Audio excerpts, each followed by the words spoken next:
No vídeo de hoje você saberá o que a Bíblia diz sobre o nascimento que mudou para sempre a história do mundo inteiro. No estudo de hoje falaremos sobre o nascimento de Jesus.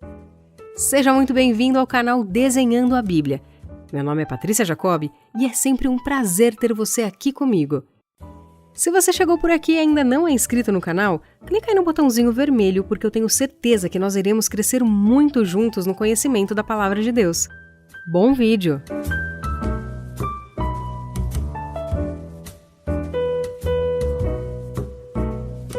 A primeira coisa que precisa ser enfatizada quando falamos sobre o nascimento de Jesus é que ele aconteceu de forma miraculosa. Sobre isso, o texto bíblico diz: foi assim o nascimento de Jesus Cristo.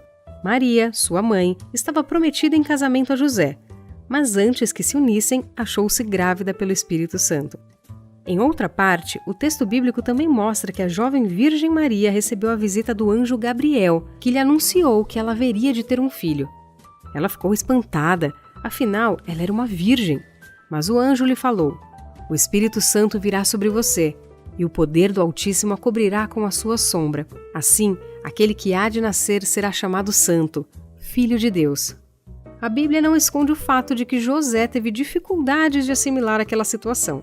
Mas um anjo do Senhor apareceu a ele em sonho e lhe explicou que ele não deveria hesitar em tomar Maria como sua esposa, pois sua gravidez era procedente do Espírito Santo. E o filho que haveria de sair de seu ventre seria aquele que salvaria o seu povo de seus pecados. Na época do nascimento de Jesus, o imperador romano era Otávio Augusto. A Judéia era um estado vassalo do Império Romano e era governada pelo rei Herodes o Grande. Inclusive, foi esse Herodes quem ordenou a matança dos meninos em Belém após o nascimento de Jesus. O imperador romano fez uma lei dizendo que todos deveriam pagar impostos. José e Maria moravam em Nazaré. Eles tinham que viajar 105 quilômetros até Belém para se inscreverem no censo e pagar os seus impostos. Como José era de Belém, ele precisou ir até lá para poder se registrar. Isso, no entanto, serviu para cumprir a Escritura, que através do profeta Miqueias já havia anunciado que o Messias haveria de nascer na cidade de Belém, a cidade de Davi. Confere lá em Miqueias 5:2. A Bíblia não relata o dia e o mês que Jesus nasceu. Muitos pensam que foi no dia 25 de dezembro, mas essa é uma tradição sem vínculo científico ou arqueológico, por vários fatores, como, por exemplo, saber que essa data cai em pleno inverno no hemisfério norte. Isso indicaria que as ovelhas não poderiam estar pastando naquela ocasião, como nós vemos na palavra que o anjo anuncia para os pastores enquanto eles apacentavam as ovelhas durante a noite. Também dificilmente um censo estaria sendo executado num período em que chuvas torrenciais deixavam muitas estradas intransitáveis. Na verdade, não sabemos com exatidão nem mesmo o ano em que se deu o nascimento de Jesus. É isso mesmo. Olha só, essa informação merece o seu like. Nós estamos acostumados a imaginar que isso ocorreu no ano 1 do calendário que divide a história em dois períodos, antes e depois de Cristo. Porém, houve um erro na contabilização desse calendário. Isso quer dizer que Jesus nasceu possivelmente entre 6 e 4 a.C. do nosso calendário. Apesar de parecer um pouco estranho falar isso. Naquele tempo, Belém era uma cidade muito pequena, praticamente uma vila, e em Belém o dia do nascimento de Jesus não foi nada fácil. José não conseguiu encontrar vaga na hospedaria para ele e sua esposa grávida, prestes a dar luz. Afinal, estava acontecendo um censo e muitos viajantes estavam ali ocupando os lugares na hospedaria. O local exato do nascimento de Jesus também gera muitas polêmicas.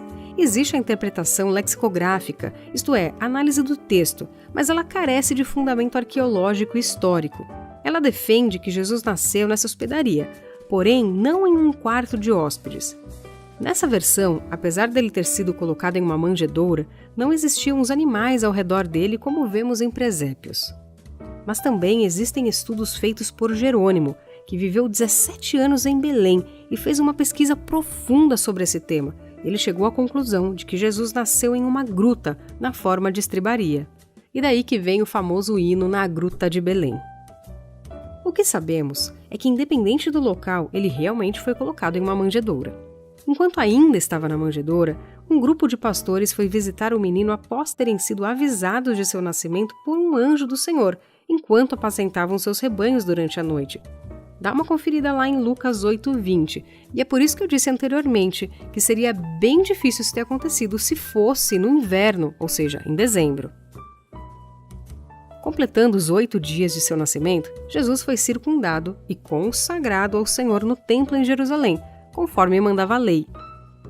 Depois, Jesus também recebeu a visita de uns magos do Oriente, que foram milagrosamente guiados por uma estrela até o local onde o menino estava, e lhe deram ouro, incenso e mirra como presentes. O texto bíblico não informa quanto tempo se passou desde o nascimento de Jesus até o momento que os magos foram homenageá-lo, e também não cita que foram 3. O importante é saber que o nascimento de Jesus não foi apenas o nascimento de mais um recém-nascido no mundo. O nascimento de Jesus significou a encarnação do Verbo de Deus. O nascimento de Jesus marcou a vinda do Emanuel, o Deus conosco. Hoje é muito comum celebrar o nascimento de Jesus em dezembro, e se os povos pagãos comemoravam nesse mesmo período o Sol invicto, então anunciemos que Cristo é a luz do mundo. Ele é o verdadeiro sol que ilumina nossas trevas. Essa verdade não deve ser lembrada e anunciada apenas uma vez por ano, mas todos os dias. Sinceramente, não é possível provar que o nascimento de Jesus ocorreu no mês de dezembro. Se a Bíblia não diz quando Jesus nasceu, ela claramente diz o mais importante: Jesus realmente nasceu.